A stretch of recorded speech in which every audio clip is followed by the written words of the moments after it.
شادی والے گھر میں ہر طرف رونق ہی رونق تھی۔ کسی کو بھی یہ معلوم نہیں تھا کہ دلہن اپنے کمرے میں بیٹھی کیا پلاننگز کر رہی ہیں۔ سائقہ موبائل پر ہمدان سے بات کر رہی تھی۔ سائقہ کی آنکھوں میں آنسو تھے۔ کاجل بہہ کر باہر نکلتا جا رہا تھا۔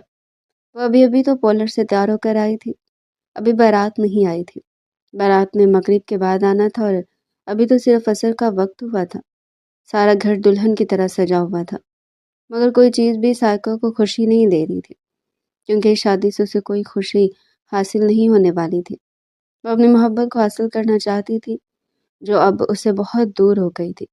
ہمدان پلیز، میں تمہارے بغیر نہیں رہ سکتی، پلیز کچھ کرو ورنہ میں مر جاؤں گی۔ اسے روتے ہوئے موبائل پر کہا تو دوسری طرف مکمل خاموشی چھا گئی۔ ہمدان، کچھ تو بولو، کچھ تو کہو، کیا تم کچھ نہیں کر سکتے؟ سائقہ بولی تو اس کی آواز میں بے انتہا بے بسی تھی۔ وہ اپنی محبت سے اپنی ہی محبت کی بھیک مانگ رہی تھی۔ سائقہ، میں کیا کر سکتا ہوں؟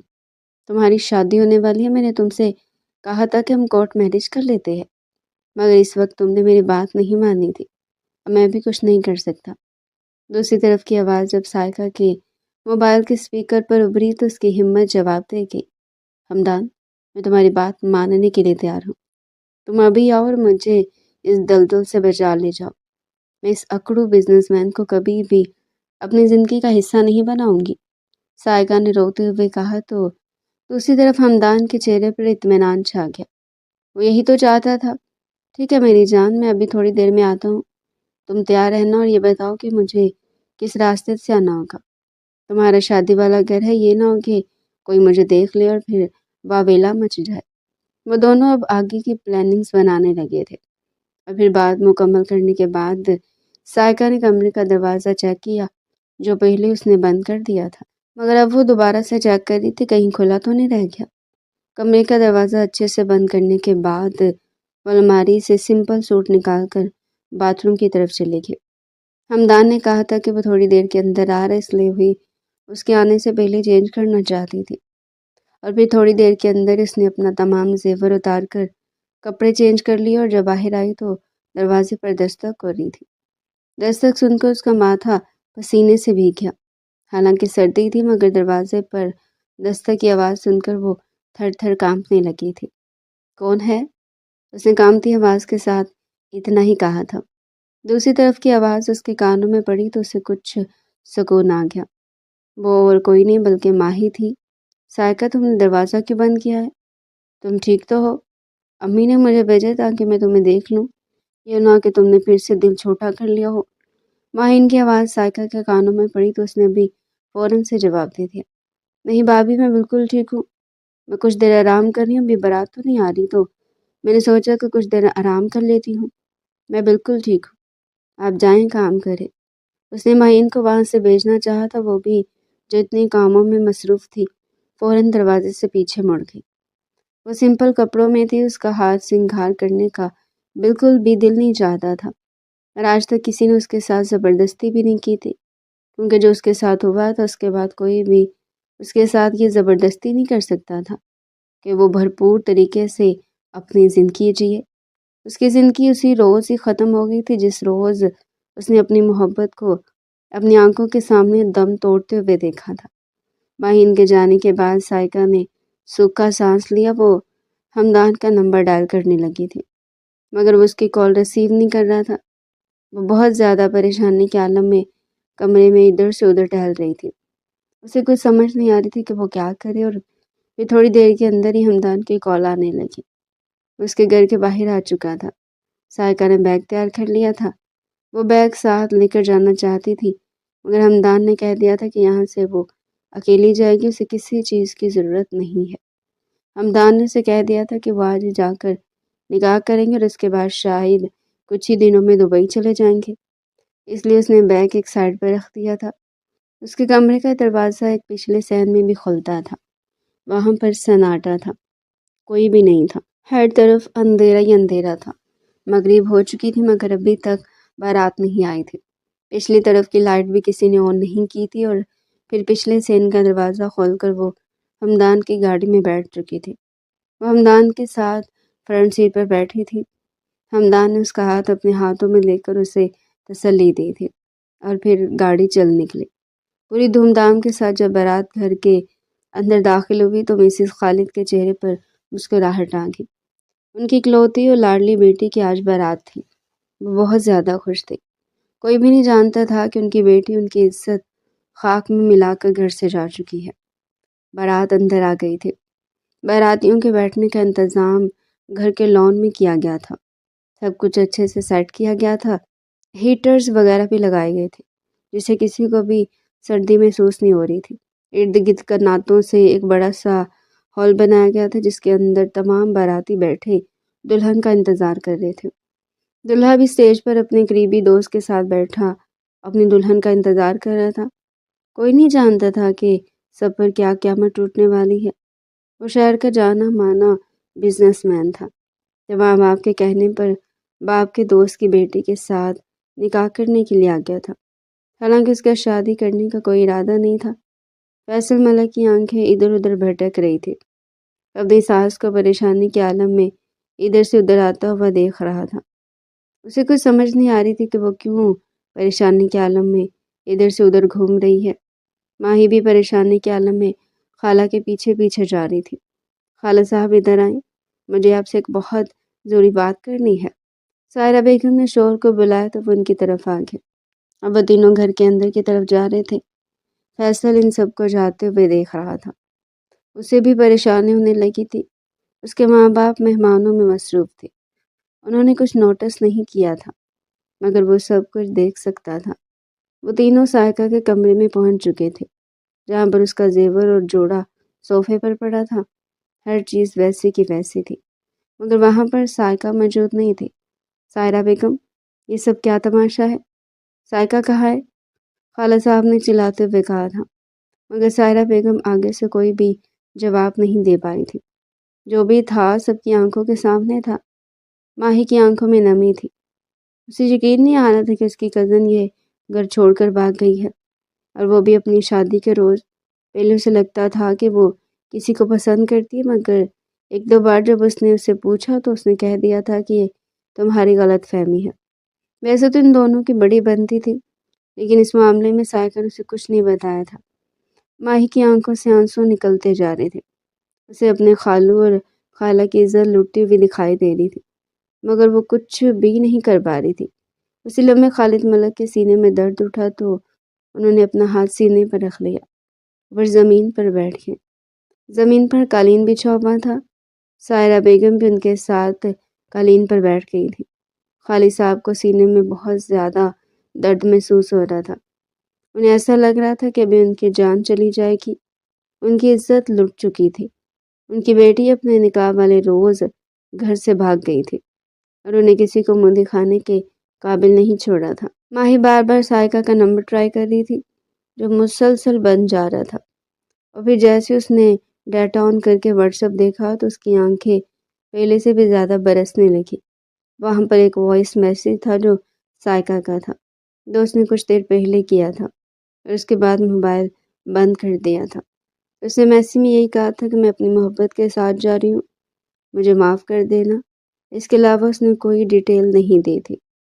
وہ کس کے ساتھ کہاں جا رہی ہے اس نے وائس میسیج سن لیا تھا مگر اس میں اتنی ہمت نہیں تھی کہ وہ ان دو لوٹے پوٹے ماں باپ کو بھی یہ وائس میسیج سنا سکے۔ مگر اس کے چہرے پر پریشانی سائرہ بیگم نے دیکھ لی تھی۔ کیا ہوا بیٹا؟ کیا سائقہ نے کال اٹھائی؟ سائرہ بیگم نے کہا تو وہ نفی میں سر ہلانے لگی، اور پھر وہ وائس میسیج پلے کر دیا تو ان کی رہی صحیح امید بھی ٹوٹ گئی۔ سائرہ بیگم دہاڑے مار مار کر رونے لگی تھی۔ ان کی ساری تیاری غارت ہو گئی تھی۔ خالد ملک کو کوئی ہوش ہی نہیں تھا۔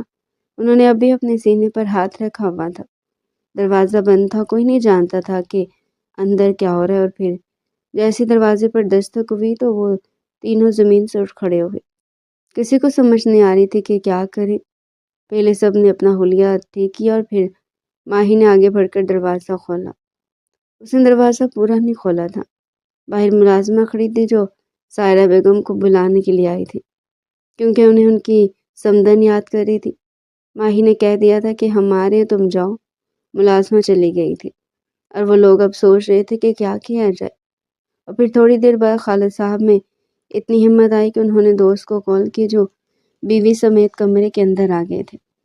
ماہی بھی وہیں پر موجود تھی۔ ناصر ملک خالد خان پر غصہ کر رہے تھے، بھلے وہ ان کے دوست تھے مگر وہ ان سے کہہ رہے تھے کہ اگر آپ کی بیٹی کو یہ رشتہ منظور نہیں تھا تو پھر آپ نے یہ شادی رکھنی ہی نہیں تھی۔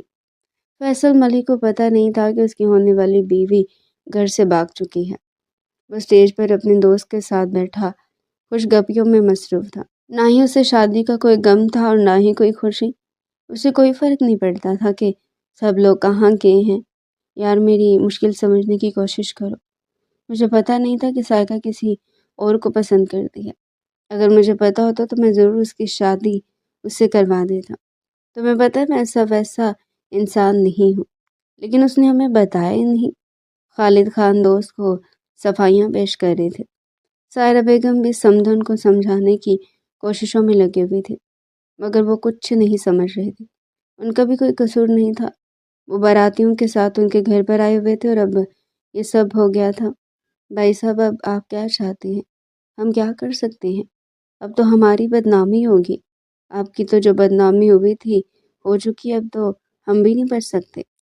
کلثوم بیگم نے کہا تو سائرہ بیگم نے ان کا ہاتھ تھام لیا۔ بہن جی ایک طریقہ ہے، اگر آپ ہماری بات مان لیں تو آپ کی عزت رہ جائے گی اور ہم بھی عزت کے نیلام ہونے سے بچ جائیں گے۔ جیسے سائرہ بیگم نے کہا تو سب لوگ انہی کی طرف دیکھنے لگے۔ ابھی جیسے انہوں نے اپنے دماغ میں آئی ہوئی بات ان سب کے سامنے کی تو ماہی کا دل دھڑکنا بھول گیا۔ اس کی خالہ اس کی آنکھوں کے سامنے اس کی دوسری شادی کی بات کر رہی تھی، اور وہ بھی اس صورت میں جب وہ جانتی تھی کہ وہ ان کے بیٹے کی بیوہ ہے، اور اس نے سوچ لیا کہ وہ ساری زندگی اسی طرح گزار دے گی، مگر پھر بھی وہ دوسری شادی کی باتیں کر رہی تھی۔ سب بڑے سوچ میں پڑ گئے تھے۔ ماہی اسی وقت وہاں سے بھاگ گئی۔ پنک کلر کے سوٹ میں وہ بہت حسین لگ رہی تھی۔ وہ اپنے کمرے میں آ گئی تھی۔ اس نے دروازہ بند کر لیا تھا اور اب پھوٹ پھوٹ کر رو رہی تھی۔ اسے کوئی سمجھ نہیں آ رہی تھی۔ اسے خالہ پر غصہ آ رہا تھا کہ آخر وہ اس کی شادی کیسے کروا سکتی ہیں۔ وہ اس کی خالہ بھی تھی اور ساس بھی، جب اسے دوسرے گھر بیچنے کی پلاننگز بنا رہی تھی۔ وہ نہیں جانتی تھی کہ بڑوں کے درمیان اس فیصلے پر مہر لگ چکی ہے۔ فیصل کے ماں باپ اسٹیج پر اس کے ساتھ بیٹھے اسے سمجھانے کی کوششیں کر رہے تھے۔ وہ بھی ابھی باہر آئے تھے۔ وہ ان کی بات سن رہا تھا مگر سمجھ نہیں رہا تھا۔ اسے یقین نہیں آ رہا تھا کہ سائقہ یہاں سے بھاگ چکی ہے۔ وہ بار بار انکار کر رہا تھا کہ میں کسی سے شادی نہیں کروں گا۔ انہوں نے نہیں بتایا کہ وہ اس کی شادی کس سے کروانا چاہتے ہیں۔ ابھی جیسے انہوں نے مہین کا نام لیا تو اس نے ایک ٹرانس کی کیفیت میں اس بات میں سر ہلا دیا۔ اس نے حامی بھر لی تھی۔ بس یہ کہا تھا کہ وہ نکاح سے پہلے ایک مرتبہ ماہی سے بات کرنا چاہتا ہے۔ کوئی بھی اسے نہیں روک پایا تھا، اور پھر وہ اسٹیج سے اتر کر اندر کی طرف چلا گیا۔ سب مہمان اسی طرف دیکھ رہے تھے۔ کسی کو معلوم نہیں تھا کہ سب لوگوں کے درمیان کیا کھچڑی پکڑی ہے، مگر ہر کسی کو یہ معلوم تو ہو گیا تھا کہ کوئی نہ کوئی مسئلہ تو ضرور ہے۔ سائرہ بیگم مہین کے دروازے پر دستک دے رہی تھی، مگر وہ دروازہ نہیں کھول رہی تھی۔ پھر ہمت ہار کر اس نے دروازہ کھول دیا تو سائرہ بیگم فوراً وہاں سے چلی گئی۔ فیصل اندر پہنچ گیا تھا۔ ماہی مسلسل نفی میں سر ہلا رہی تھی۔ ماہی نے کبھی سوچا بھی نہیں تھا کہ قسمت اسے اس دوراہے پر لا کھڑا کرے گی۔ یہ وہی انسان تھا جس سے اسے شدید نفرت تھی، اور اب وہ اس سے نکاح کا امیدوار بنا کھڑا تھا۔ ماہین میڈم، تمہیں وہ بات تو یاد ہوگی جو تم نے مجھے آج سے 2.5 سال پہلے کی تھی، یا شاید تم بھول گئی ہوگی، مگر میں نہیں بھولا۔ اب میں تم سے اس چیز کا بدلہ لوں گا اور مجھے کوئی نہیں روک سکتا۔ میں انتقام کی آگ میں اب تک بھڑک رہا تھا، اور اب اسے انتقام پورا کرنے کا موقع مل رہا تھا، تو وہ کیسے پیچھے ہٹ سکتا تھا؟ ماہی کی آنکھوں میں آنسو تھے۔ وہ بھی روتے ہوئے نفی میں سر ہلا رہی تھی، مگر وہ جانتی تھی کہ اس کی بات نہیں سنی جائے گی، اور کہیں نہ کہیں وہ اپنے خالو اور خالہ کی عزت کو بھی بچانا چاہتی تھی۔ اسے الٹی سیدھی باتیں سنانے کے بعد فیصل بزدار وہاں سے باہر نکل آیا تھا۔ ابھی تھوڑی دیر کے اندر ہی سائرہ بیگم اسے دلہن کی طرح سجا سنوار کر چہرے پر گھونگھٹ ڈال کر اسٹیج پر لے آئی۔ اسے سائقہ کا سارا زیور اور سرخ لہنگا پہن لیا تھا۔ آنکھوں سے آنسو نکل رہے تھے۔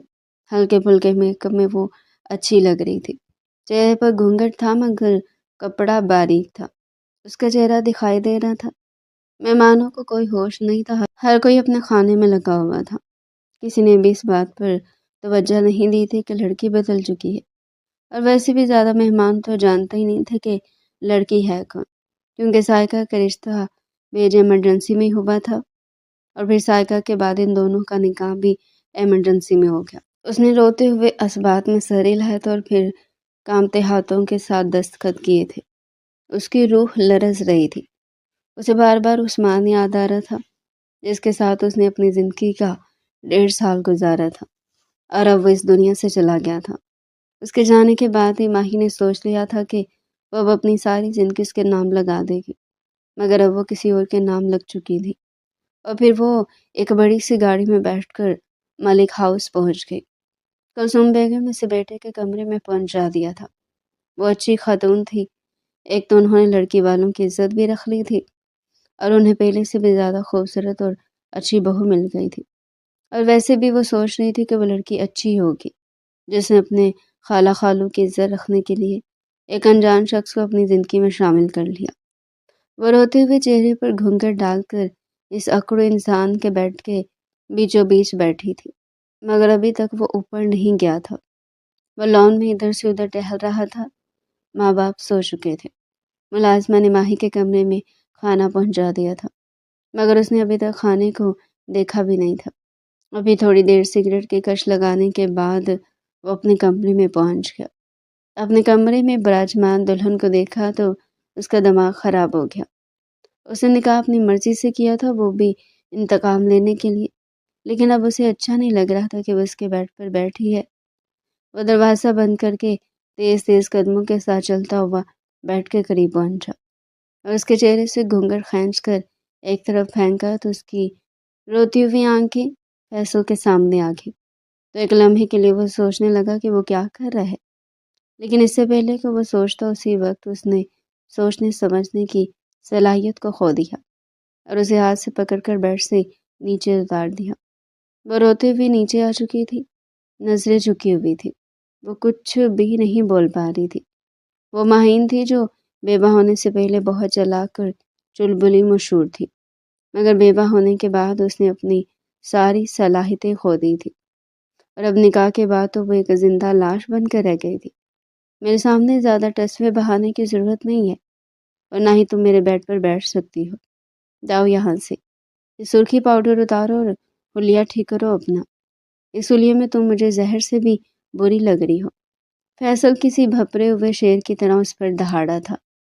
وہ بیچاری تھر تھر کانپ رہی تھی، اور پھر لڑکھڑاتے قدموں کے ساتھ وہ باتھ روم کے اندر چلی گئی۔ وہ باتھ روم کے اندر آ چکی تھی، مگر یہاں پر کوئی بھی کپڑے نہیں تھے۔ الماری میں سائقہ کے کپڑے پڑے تھے، مگر اس نے الماری سے کپڑے اٹھائے ہی نہیں تھے، ایسی باتھ روم میں آ گئی تھی۔ اور پھر 15 منٹ بعد جب وہ ویسی کی ویسی باہر نکلی تو فیصل کا دماغ مزید خراب ہو گیا۔ تمہیں ایک بار میں بات سمجھ نہیں آتی، میں نے تم سے کہا کہ حلیہ ٹھیک کرو اپنا، اس نے چلاتے ہوئے اس کے کان کے قریب آ کر کہا تھا۔ اس بات پر بھی ماہی کی آنکھوں سے آنسو نکلنے لگے تھے۔ اسے ہمیشہ ماہی نہیں کہتا تھا، مگر گھر والے پیار سے اسے ماہی بلاتے تھے۔ وہ اندر کپڑے نہیں ہیں، میں وہی لینے کے لیے آئی ہوں، اسے نظر جھکا کر گھبراہٹ میں کہا تھا۔ تو اس میں رونے والی کون سی بات ہے؟ اٹھاؤ کپڑے اور جاؤ یہاں سے، مجھے بھی چینج کرنا ہے، اس نے غصے میں کہا اور صوفے پر بیٹھ گیا۔ وہ کپڑے اٹھا کر اندر چلی گئی تھی، اور پھر تھوڑی دیر بعد وہ چینج کر کے واپس آئی تو وہ بھی چینج کرنے کے لیے چلا گیا۔ جب وہ واپس آیا تو وہ کھڑکی سے باہر دیکھ رہی تھی۔ لمبے بال کمر کو چھو رہے تھے، اس کا رخ دوسری طرف تھا۔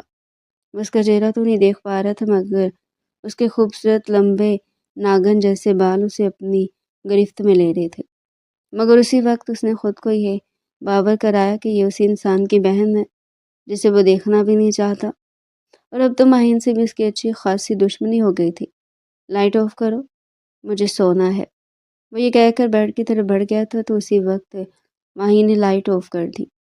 کمرے میں ہر طرف اندھیرا ہی اندھیرا تھا۔ وہ صوفے پر بیٹھ گئی تھی۔ صوفے پر بیٹھ کر وہ گھٹنوں میں سر دیے پھوٹ پھوٹ کر رونے لگی تھی۔ اس نے آواز کو دبانے کی بہت کوشش کی تھی، مگر پھر بھی آواز فیصل کے کانوں تک پہنچ گئی تھی، جو اسے بہت زیادہ پریشان کر رہی تھی۔ اسی وقت اس نے اپنی طرف کا لیمپ آن کیا اور اس کی طرف دیکھنے لگا۔ وہ ابھی گھٹنوں میں سردی رو رہی تھی۔ اسے معلوم نہیں تھا کہ وہ اسے دیکھ رہا ہے، وہ اسے دیکھتے ہوئے سوچ رہا تھا کہ آخر یہ لڑکی چاہتی کیا ہے، یہ ماتم کس چیز کا منا رہی ہے۔ وہ نہیں جانتا تھا کہ وہ معصوم سی لڑکی ہے جس کا دل ٹوٹ گیا ہے۔ ایک تو وہ اپنی محبت کی یادوں کو چھوڑ کر آئی تھی، اور دوسرا اسے ایک ایسے شخص کا ساتھ مل گیا تھا جسے دیکھنا بھی گوارا نہیں کرتا تھا۔ پہلے تو فیصل کا دل چاہا کہ جا کر اس سے کہہ دے کہ خاموش ہو جائے، لیکن پھر اس نے اپنے سر پر تکیہ دیا اور اس میں منہ چھپا کر سونے کی کوشش کرنے لگا۔ اور صبح جب اس کی آنکھ کھلی تو وہ صوفے پر لیٹی ہوئی تھی، جسم پر کوئی چادر یا کمبل نہیں تھا۔ فیصل کو ایسا لگا کہ جیسے وہ اکڑ کر مر چکی ہے، کیونکہ ٹھنڈ اتنی زیادہ تھی کہ اس نے ڈبل کمبل اپنے اوپر ڈالا تھا اور ویسے ہی لیٹی ہوئی تھی۔ وہ اٹھ کر آیا اور اپنا کمبل اس کے اوپر ڈالا تو وہ ایک دم سے اٹھ بیٹھی۔ وہ اب صوفے پر اٹھ بیٹھی تھی، آنکھیں رو رو کر سوج چکی تھی۔ فیصل نے کچھ کہا نہیں تھا، بلکہ الماری سے کپڑے اٹھا کر باتھ روم میں چلا گیا تھا۔ پھر جب چینج کر کے واپس آیا تو وہ اب بھی صوفے پر بیٹھی تھی۔ تیار ہو جاؤ، پھر ہمیں نیچے بھی جانا ہے، اور ہاں، امی ابو کے سامنے یہ تماشا کرنے کی ضرورت نہیں ہے، ورنہ مجھ سے برا کوئی نہیں ہوگا۔ اسے ایک مرتبہ پھر سے دھمکانے لگا تھا۔ وہ اس کی دھمکیوں میں آنا تو نہیں چاہتی تھی، مگر اب وہ اس کی غلام بن کر رہ گئی تھی۔ اور پھر وہ تیار ہو کر اس کے سامنے آ کر کھڑی ہوگی، مگر یہ نہیں بولا تھا کہ نیچے چلنا ہے۔ اس کے سامنے کچھ بول ہی نہیں پاتی تھی۔ وہ جو موبائل میں گھسا ہوا تھا، جیسے اوپر دیکھا تو اسے دیکھ کر دنگ رہ گیا۔ میرون کلر کے شلوار قمیص میں وہ اتنی حسین لگ رہی تھی کہ اس کا دل نہیں چاہ رہا تھا کہ وہ کسی اور طرف دیکھے، مگر اس نے ماہین پر بالکل بھی یہ ظاہر نہیں کیا تھا۔ وہ صوفے سے اٹھا اور اس کا ہاتھ پکڑ کر اسے باہر لے جانے لگا۔ اس بات کے لیے ماہین بالکل بھی تیار نہیں تھی۔ اسے اس کے لمس سے الجھن سی محسوس ہو رہی تھی، مگر وہ اسے منع نہیں کر پائی تھی۔ وہ جانتی تھی کہ وہ ماں باپ کے سامنے ایسا کچھ ظاہر نہیں کرنا چاہتا۔ وہ دونوں ہاتھوں میں ہاتھ ڈالے جب چہرے پر مصنوعی مسکراہٹ سجا کر نیچے پہنچے تو کلثوم بیگم کے سینے میں ٹھنڈک پڑ گئی۔ انہیں شروع سے ماہین بہت زیادہ پسند تھی۔ اگر وہ بیوہ نہ ہوتی تو شاید وہ اس کا رشتہ مانگ لیتی، اور اب بیوہ ہونے کے باوجود بھی وہ ان کی بہو بن چکی تھی۔ وہ ناشتہ نہیں کر رہی تھی، بس ایسے ہی چپ چاپ سب کے ساتھ بیٹھ گئی تھی۔ کیا ہوا ماہین بیٹا، کیا کوئی مسئلہ ہے؟ کلثوم بیگم نے کہا تو وہ مسکراتے ہوئے نفی میں سر ہلانے لگی۔ نہیں آنٹی، میں تو بالکل ٹھیک ہوں۔ تو پھر بیٹا ناشتہ کیوں نہیں کر رہی؟ ان کی بات سن کر اس نے چائے کا کپ اٹھا کر اپنے لبوں سے لگا لیا۔ فیصل اسی طرف خونخوار نظروں سے دیکھ رہا تھا، جیسے اسے کہنا چاہتا ہو کہ ٹھیک طریقے سے بیٹھو، اور پھر ناشتہ کرنے کے بعد وہ اپنی گاڑی لے کر گھر سے باہر نکل گیا۔ ولیمے کا انتظام ہوٹل میں کیا گیا تھا، اور وہی انتظامات دیکھنے کے لیے گیا تھا۔ اور پھر شام کو جب لوگ ہال پہنچ گئے، ولیمے کا جوڑا اس نے سائقہ کا نہیں پہنا تھا۔ اس کی ساس کو یہ منظور نہیں تھا کہ وہ سائقہ کے نام کا جوڑا پہنے، اسی لیے انہوں نے صبح سویرے ڈیزائنر سے دوسرا جوڑا منگوا لیا تھا۔ گرے کلر کے سوٹ میں وہ گرے آنکھوں کے ساتھ بہت ہی زیادہ خوبصورت لگ رہی تھی، اور فیصل بار بار اسے دیکھ رہا تھا۔ وہ اسٹیج پر اس کے ساتھ بیٹھی ادھر ادھر دیکھ رہی تھی۔ وہ ہر طرف دیکھ رہی تھی سوائے فیصل کی۔ اس کی طرف دیکھنے سے گریز کر رہی تھی۔ عثمان کے اس دنیا سے گئے ہوئے 1.5 سال ہو گیا تھا، مگر ابھی تک وہ اسے بھولی نہیں تھی، اور اب تو اسے یاد بھی نہیں کر پا رہی تھی۔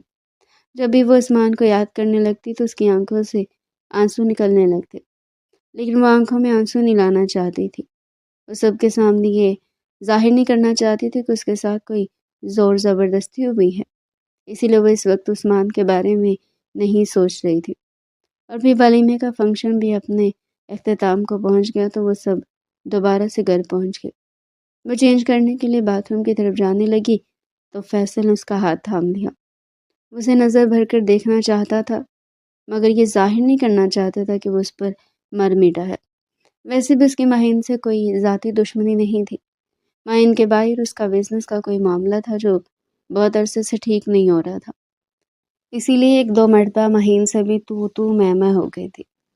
اور ان میں نفرت کی یہ دیوار آ گئی تھی جس کی کوئی بنیاد ہی نہیں تھی، اور اب وہ دیوار آہستہ آہستہ گرتی جا رہی تھی۔ ماہین نے نظریں جھکا لی تھی اور وہ اوپر نہیں دیکھ رہی تھی۔ فیصل نے اس کا ہاتھ تھام رکھا تھا۔ وہ کہنا چاہتا تھا کہ تم بہت حسین لگ رہی ہو، تم جیسی حسین لڑکی میں نے اپنی ساری زندگی میں نہیں دیکھی، لیکن وہ بول ہی نہیں پا رہا تھا۔ اچانک سے فیصل کو محسوس ہوا کہ وہ اپنا ہاتھ چھڑوانا چاہ رہی ہے، تو اس نے بھی اس کا ہاتھ چھوڑ دیا۔ زیادہ ناٹک کرنے کی ضرورت نہیں ہے، میں کو تمہارے لیے مرا نہیں جا رہا، میں تو بس دیکھ رہا تھا کہ تمہاری کلائی میں وہ چوڑیاں کیسی لگ رہی ہیں جو امی نے پہنائی تھی۔ وہ جھوٹ بول رہا تھا، وہ صرف اور صرف اس کو چھونا چاہتا تھا۔ وہ چینج کرنے کے لیے اندر چلی گئی تھی اور وہ اپنا سر پکڑ کر صوفے پر بیٹھ گیا تھا۔ اس کا ضمیر اسے ملامت کر رہا تھا۔ وہ سوچ رہا تھا کہ آخر وہ کیوں خود کو سزا دینے پر تلا ہوا ہے۔ وہ لڑکی اس کے نکاح میں تھی تو وہ کیوں اسے حاصل نہیں کر رہا؟ وہ اپنے آپ سے سوال کر رہا تھا، مگر اس چیز کا جواب اسے نہیں مل رہا تھا، اور اس چیز کا جواب صرف ایک ہی تھا، اور وہ تھی اس کی انا۔ اس کی انا کو تسکین نہیں مل رہی تھی کہ وہ اسے قبول کر لے، اسی لیے وہ خود کو اذیت دینے پر مجبور ہو گیا تھا۔ اور پھر یہ رات یوں ہی گزر گئی، وقت یوں ہی گزرتا جا رہا تھا۔ وہ صبح سویرے آفس کے لیے نکل جاتا تھا اور وہ سارا دن کمرے میں اکیلی پڑی عثمان کو یاد کرتی رہتی تھی۔ کبھی جب وہ عثمان کو یاد کرتی تو اس کا ضمیر اسے ملامت کرتا کہ تم ٹھیک نہیں کر رہی، اب تم کسی اور کے نکاح میں ہو، یہ ٹھیک نہیں ہے کہ تم عثمان کے بارے میں سوچ رہی ہو۔ اور جب وہ عثمان کے بارے میں سوچتی تو اس کی انا سے جھنجھوڑ کر رکھ دیتی کہ تم ایسے شخص کے بارے میں کیوں سوچ رہی ہو جس نے کبھی تمہیں محبت کی نگاہ سے دیکھا ہی نہیں ہے۔ وہ اسی کشمکش میں کمرے کے اندر بیٹھی تھی کہ دھڑام سے کمرے کا دروازہ کھلا اور فیصل اندر آتا دکھائی دیا۔ آتے ساتھ ہی اس نے اپنی گردن سے ٹائی کھینچ کر صوفے پر پھینکی اور باتھ روم کی طرف چلا گیا، تو وہ بہت زیادہ ڈر گئی۔ کبھی کبھار وہ اس پر بلا وجہ ہی غصہ کر دیتا تھا، ویسے تو ان کی زیادہ بات ہی نہیں ہوتی تھی، اس کی موجودگی میں اسے دور دور رہتی تھی اور پھر رات کو چپ چاپ صوفے پر سو جاتی تھی۔ لیکن اب فیصل کی ہمت جواب دے گئی تھی، وہ خود پر مزید کنٹرول نہیں کر سکتا تھا، اسی لیے اسے بلا وجہ ہی غصہ آ جاتا تھا۔ اب بھی وہ ڈیلیگیشن پر غصہ کر کے آیا تھا، حالانکہ ان کا کوئی قصور نہیں تھا۔ فیصل کو خود پر غصہ آ رہا تھا کہ آخر وہ کیا چاہتا ہے، اسے خود کو سمجھ نہیں آ رہی تھی وہ کیا کرے۔ وہ یہی چاہتا تھا کہ وہ اپنی زندگی میں آگے بڑھ جائے، مگر یہ سب اس سے نہیں ہو رہا تھا۔ اور پھر جب وہ چینج کر کے واپس آیا تو وہ کمرے میں موجود نہیں تھی، تو اس کا پارا مزید ہائی ہو گیا۔ وہ تیز تیز قدموں کے ساتھ سیڑھیاں اترتے ہوئے نیچے گیا تو اس کی امی ڈرائنگ روم میں بیٹھی تھی، مگر ماہین وہاں پر موجود نہیں تھی، تو وہ سمجھ گیا کہ ضرور وہ کچن میں ہوگی۔ وہ تھوڑی بہت کوکنگ کر دیا کرتی تھی، حالانکہ کلثوم بیگم اسے روکتی تھی۔ گھر میں ملازمین تھے جو سارے کام کرتے تھے، مگر وہ سارا دن فارغ بیٹھ بیٹھ کر تھک جاتی تھی، اس لیے رات کے کھانے کی تیاری وہ خود ہی کرتی تھی۔ وہ کچن کے اندر گیا تو وہ سالن بنانے میں مشغول تھی۔ فیصل نے فوراً سے اس کے کندھے پر ہاتھ رکھا اور اسے اپنی طرف موڑ لیا، تو وہ ایک جھٹکے سے اس کے سینے سے ٹکرا گئی اور پھر اگلے ہی لمحے خود کو جلدی سے پیچھے کر لیا۔ یہ کیا طریقہ ہے؟ یہ کیا کر رہے ہیں آپ؟ اس نے غصے میں نظریں جھکا کر کہا تھا۔ کیا کر رہا ہوں میں؟ تم کیا کر رہی ہو؟ شوہر گھر پر آیا مگر یہ تمیز نہیں کہ اسے ایک گلاس پانی ہی پوچھ لو؟ جب تم کمرے میں تھی تو پھر باہر کیوں نکلی؟ اس پر پہلی مرتبہ حق جتا رہا تھا، اور یہ بات مہین کو بڑی ہی عجیب لگ رہی تھی۔ آج تک کبھی بھی فیصل نے حق نہیں جتایا تھا، مگر آج وہ اپنے منہ سے کہہ رہا تھا کہ تمہیں میرا خیال کرنا چاہیے۔ ایکسکیوز می، کیا کہہ رہے ہیں آپ؟ میں یہ سب کرنے کے لیے نہیں آئی۔ آپ کو پتہ ہے ہماری شادی کن حالات میں ہوئی ہے؟ ہم نارمل کپلز کی طرح نہیں رہ رہے، تو پھر یہ سب ناٹک کرنے کی کیا ضرورت ہے؟ وہ بھی اس پر پھٹ پڑی تھی، شاید وہ بھی اب تھک چکی تھی، اسے بھی سمجھ نہیں آتی تھی کہ وہ اپنی زندگی میں کیا چاہتی ہے۔ اس کی بات سن کر فیصل نے اس کے منہ پر ہاتھ رکھ دیا تو مہین کی آنکھوں سے آنسو نکلنے لگے۔ فیصل نے اس کی کلائی کو زور سے پکڑا اور اسے باہر لانے لگا۔ کلثوم بیگم موبائل میں بزی تھی، انہوں نے نہیں دیکھا تھا کہ ان کے پیٹھ پیچھے کیا ہو رہا ہے۔ اس کا ہاتھ پکڑ کر اسے کمرے کے اندر لے آیا تھا اور پھر دروازہ بھی بند کر دیا اور اس کی طرف بڑھنے لگا۔ وہ پیچھے ہوتی جا رہی تھی میرے قریب آنے کی ضرورت نہیں ہے، ورنہ میں چلانے لگ جاؤں گی۔ چلاؤ، میں کسی سے نہیں ڈرتا، اور ویسے بھی میں تم پر پورا حق رکھتا ہوں۔ تم میرے نکاح میں ہو، ہر کوئی تمہیں غلط کہے گا۔ وہ یہ کہتا وہ آگے بڑھا اور اس کے دونوں ہاتھوں کو دیوار پر پن کر کے جیسے اس کے ماتھے پر بوسہ دیا تو وہ جھیم کر رہ گئی۔ اس کے ذہن میں وہ فلم چلنے لگی تھی جب کبھی عثمان نے اسے اس طرح سے چھپا تھا۔ ماہین کی آنکھوں سے آنسو نکلنے لگے تھے۔ وہ روتے ہوئے کہہ رہی تھی کہ پلیز میرے ساتھ یہ سب مت کریں، میں یہ سب نہیں کر سکتی، یہ سب میرے بس کی بات نہیں ہے۔ جیسے اس نے یہ کہا تو فیصل کو بھی سمجھ آ گئی کہ وہ ابھی تک اپنے شوہر کو بھولی نہیں ہے۔ ماہین، میں جانتی ہوں کہ تم عثمان کو پسند کرتی تھی، مگر اب وہ اس دنیا میں نہیں رہا۔ تم میری بیوی ہو، تو میرے ساتھ میرے گھر میں رہتی ہو، ہم دونوں ایک دوسرے کے نکاح میں ہیں۔ میں چاہتا ہوں کہ ہم اپنی ساری تلخیوں کو بھلا کر آگے بڑھ جائیں۔ کیا تم میرا ساتھ دو گی؟ یہ کہہ کر فیصل نے ہاتھ آگے بڑھایا تو وہ روتے ہوئے اس کی طرف دیکھنے لگی۔ وہ ہاتھ بڑھانا چاہتی تھی، اپنی زندگی میں آگے بڑھنا چاہتی تھی، وہ خود کو کسی راستے کی طرف لگانا چاہتی تھی، مگر اس میں ہمت نہیں تھی، اور پھر وہ روتے ہوئے زمین پر بیٹھ گئی تو وہ بھی اس کے ساتھ ہی بیٹھ گیا۔ وہ دونوں کچھ بھی نہیں بول رہے تھے، مگر ان کے آنسو ایک دوسرے سے ساری کہانی کہہ رہے تھے۔ اور پھر اسی رات ہی ماہی نے اپنے شوہر کا حق ادا کر دیا۔ اس کا ضمیر جیت گیا تھا اور اس کی آنا ہار گئی تھی۔ اس نے سوچ لیا تھا کہ وہ اپنے شوہر کو تنگ نہیں کرے گی، بلکہ اس کا حق ادا کرے گی، کیونکہ اب وہی اس کی زندگی کا وارث تھا۔ اگلی صبح کا سورج طلوع ہوا تو ان دونوں کے چہرے پر مسکراہٹ تھی۔ ماہین کو سمجھ نہیں آ رہی تھی کہ وہ کیوں اتنی زیادہ خوشی محسوس کر رہی ہے۔ ماہین کی آنکھ کھلی تو وہ پہلے سے اٹھا ہوا تھا۔ وہ اٹھ کر بیڈ سے جانے لگی تو فیصل نے اس کا ہاتھ تھام لیا۔ محترمہ، آپ کہاں چلی؟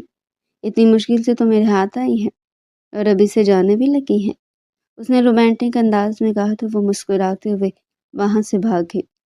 ان کی زندگی کی نئی شروعات ہو گئی تھی، مگر دوسری طرف کوئی بھی نہیں جانتا تھا کہ سائقہ کے ساتھ کیا ہوا ہے۔ اسے ایک روز پہلے حمدان نے طلاق دے دی تھی۔ ان کی شادی کو صرف ایک مہینہ ہی ہوا تھا کہ وہ طلاق کا داغ لگوا کر ماں باپ کے دروازے پر آ بیٹھی تھی، مگر مہین کو اس بارے میں کچھ بھی معلوم نہیں تھا۔ حمدان نے اسے دھوکہ دیا تھا، وہ اس کا کلاس فیلو تھا جسے اس نے پہلے ریجیکٹ کیا تھا، اس لیے وہ غصے میں آ گیا تھا اور سوچ لیا تھا وہ سندھ کام لے گا اور پھر اسے اپنی محبت کے جال میں پھنسا کر ابھی سے زمانے بھر میں رسوا کر دیا تھا۔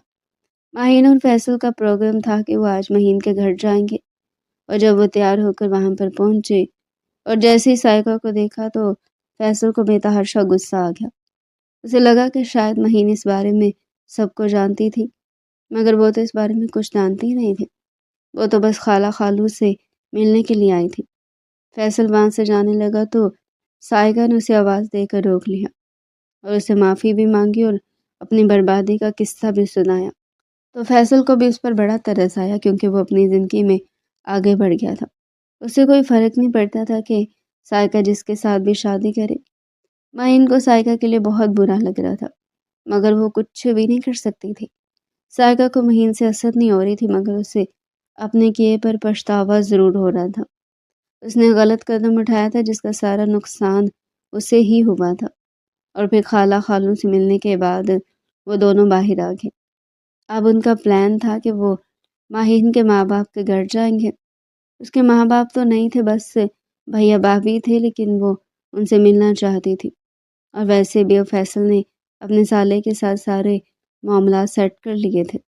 وہ دونوں گاڑی میں جا رہے تھے، ماہین اس کے ہاتھ پر ہاتھ رکھا ہوا تھا۔ فیصل کا ایک ہاتھ سٹیئرنگ پر تھا اور دوسرا ہاتھ ماہین کے ہاتھوں میں۔ ماہین، تمہیں پتہ ہے میں خود کو دنیا کا خوش قسمت ترین مرد سمجھنے لگا ہوں، کیونکہ جسے تم جیسی بیوی مل جائے وہ اپنی زندگی میں اور کیا چاہتا ہے۔ گاڑی ہو کر ایک لڑکے سے گجرے لے کر جو فیصل نے کہتے ہوئے ماہین کے ہاتھ میں پہنائے تو وہ مسکرا کر رہ گئی، اور اسی لمحے اس کے دل سے شکر کے کلمات ادا ہوئے، اور آنکھوں میں آئی نمی یہ بتا گئی کہ وہ بھی بہت زیادہ خوش ہے، اور وہ دل ہی دل میں سوچ رہی تھی کہ ہمیشہ وہی ٹھیک نہیں ہوتا، تو انسان خود چاہے، کبھی کبھار وہ بھی ہمارے حق میں بہتر ہو جاتا ہے جو خود بخود ہو جائے۔ تو ڈیئر پیارے ناظرین، یہ تھا آج کا ہمارا شارٹ سا ناول۔ مزید ایسے ہی ناول ہمارے چینل پر ڈیلی سننے کے لیے چینل کو سبسکرائب کریں، ویڈیو کو لائک کریں اور کمنٹ سیکشن میں اپنی رائے لازمی دیں۔